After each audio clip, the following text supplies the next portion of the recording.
Bom, pessoal, continuando com alguns exemplos sobre o uso das distribuições, a gente vai falar hoje um pouco sobre o gás de fônons, tá? Bom, a gente, quando a gente fala de luz, né, a gente pode tratar a luz como sendo onda ou como sendo partícula, né? E foi essa dualidade que deu origem aí à dualidade onda-partícula que foi o advento da mecânica quântica. Então, a gente usa, né, no caso para descrever a luz, como foi no caso do gás de fótons, a gente usa uma distribuição, que é a distribuição de bósons, né, ou seja, a distribuição de Maxwell-Boltzmann, de Bose-Einstein, desculpa. E aí, o que eu posso também fazer é o seguinte, também, assim como eu tenho radiação térmica que pode ser quantizada, eu posso quantizar a vibração da rede. E a quantização da vibração da rede é o que a gente chama de fônons, tá?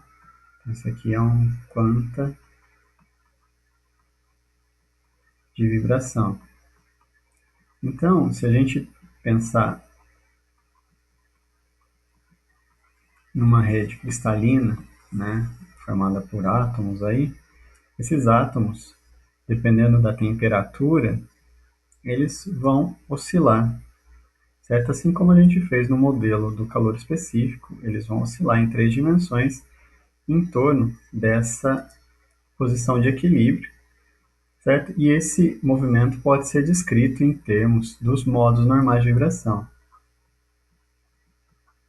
Ou seja, significa que, dado o comportamento coletivo entre os átomos, ou seja, a interação entre esses átomos, né, a gente pode pensar uma cadeia unidimensional, que esses átomos oscilem e, como se tivessem molinhas aqui, né, de constante K, essa oscilação não pode ter qualquer frequência, ela tem frequências específicas que são dadas pelos modos normais. Então a gente acabou já até utilizando esse conceito quando a gente falou de calor específico, né? Então esses modos normais que definem as frequências possíveis desse sistema vibrar. E é justamente por meio do comportamento desses modos normais que a gente pode trabalhar com essa ideia dos fônons, ou seja, que é um quanto de vibração da rede. Então, os fônons estão diretamente ligados com esses modos normais. Esses fônons, eles são emitidos, né, a gente pode pensar como uma partícula de vibração, porque você muda, né, tanto a energia quanto o momento dos átomos nessa rede. Eles podem ser emitidos ou absorvidos pelos átomos que estão vibrando em torno de um ponto de simetria, do ponto estacionário desses átomos na rede. As, uh, as fontes desses dois tipos de radiação que são quantizadas, né? Por exemplo, eu tenho a radiação eletromagnética e aqui eu tenho essa radiação acústica. A gente pode pensar nesse quanta, ou seja, que essa energia ela vai ser dividida em pacotes.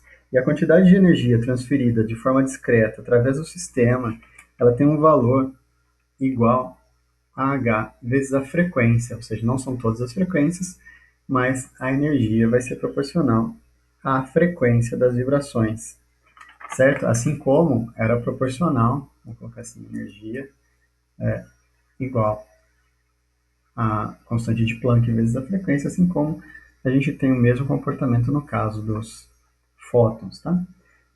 E aí, para isso, a gente pode pensar que esses fônons se comportam como bósons e eles são distribuídos através das energias possíveis desse sistema em função da distribuição de Bose-Einstein, onde eu tenho exponencial de menos alfa, exponencial da energia aí sobre kT menos 1, né, onde eu uso essa energia como sendo constante de Planck vezes a frequência. No entanto, a gente precisa saber quem que é esse termo alfa. Lembrando que o alfa é uma função da quantidade de partículas que eu tenho no sistema e da temperatura.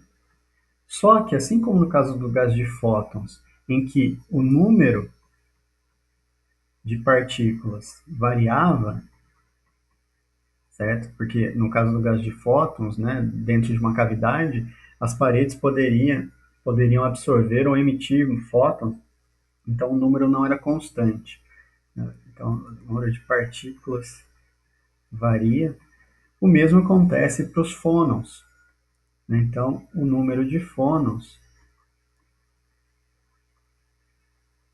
ele varia no tempo, certo? Então, por quê? Eu posso estar recebendo energia através de calor, né? Eu posso estar dando calor aqui para essa rede cristalina, e aí a quantidade de fônons que eu tenho, ou seja, as frequências possíveis que esse sistema pode vibrar, vai depender dessa energia. Então, como o número de fônons varia com o tempo, isso implicaria que alfa n t também dependesse do tempo, certo? Então, ou seja, a distribuição ela iria variar com o tempo, e na verdade que a gente vê que isso não acontece. Ela depende sim da quantidade de partículas que eu tenho no sistema e da temperatura, mas ela é constante no tempo, né? Essa é uma distribuição probabilística que não varia com o tempo.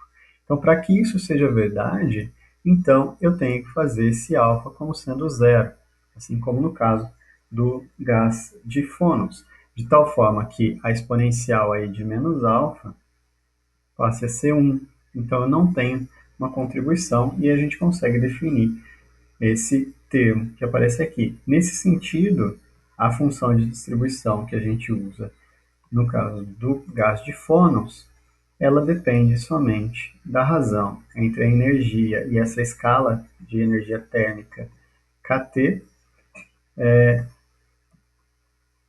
segundo aqui a distribuição de Bose-Einstein, certo?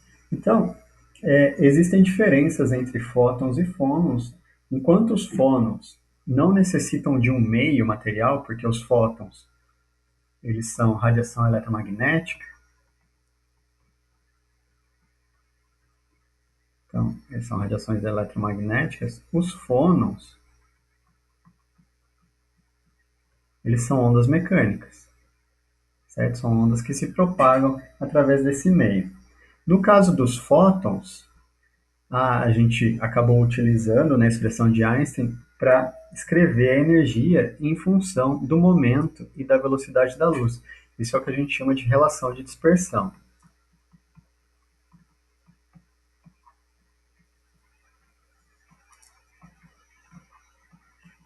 certo? Ou seja, como a energia varia com o momento aqui. No caso dos fônons, na verdade, o que eu tenho é uma relação de dispersão que ela é mais complexa. Ela é dividida em dois ramos. Eu tenho um ramo óptico, por mais que a gente esteja falando de vibrações, a gente tem um ramo que se chama ramo óptico, e eu tenho um ramo acústico. Se eu fosse desenhar essa distribuição das energias em função do K, lembrando que esse K ele é proporcional à frequência, né? A gente só costuma colocar em termos de número de ondas, certo? Então, a energia em função desse K ou em função da frequência, ela tem dois comportamentos. Em geral, ela é limitada entre π sobre A, de menos π sobre A, até mais π sobre A, onde A é o parâmetro de rede, ou seja, a separação entre dois átomos nessa rede, tá? Esse tamanho aqui. E aí eu tenho um ramo, que é o ramo acústico. Ele tem uma distribuição que é linear para baixas frequências, depois ele tem uma curvinha aqui, e é simétrico, né? Ela é uma distribuição que é par. Uma relação de dispersão que é par, na verdade. Ou seja, ela é simétrica em relação a esse eixo, por mais que o desenho não pareça, mas ela é. E a gente tem um ramo óptico, que ele é praticamente constante. para K igual a zero, certo? Esse ramo acústico, né? Esse então azul aqui é o acústico, o amarelo é o ramo óptico.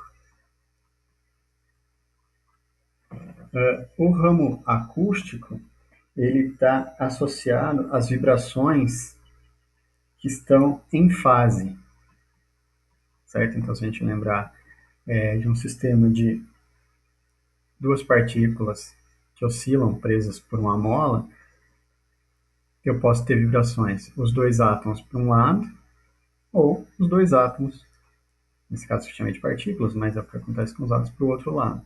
Então é como se eu tivesse uma onda realmente mecânica passando, né? Lembrando que uma onda mecânica ela vai mover todos os átomos na mesma direção, então eu tenho aí uma onda de pressão, né? Como se fosse uma onda sonora, relações de regiões de alta e baixa pressão, certo? Então esses são os fônons acústicos. Já os fônons óticos, eles estão associados com